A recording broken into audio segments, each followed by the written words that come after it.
Взойди, кося, взойди, туча темная,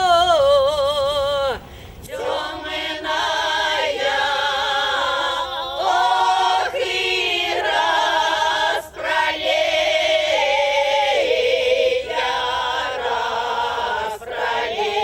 распролей, сильный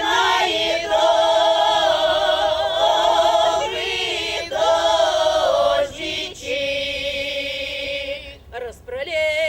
Распролей, сильный дождичек,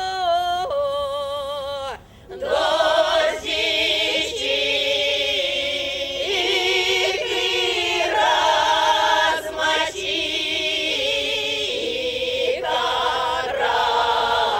размочи тюрьму тыка, ох, и каменную. Тюрьма каменна развали, и лося, ох, и все неволы довольнички развяжа, ох, и Алися. Мы не вох, не воры, не разбойнички,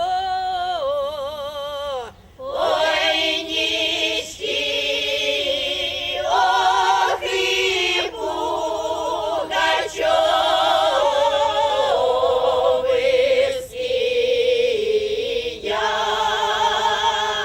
Мы дыну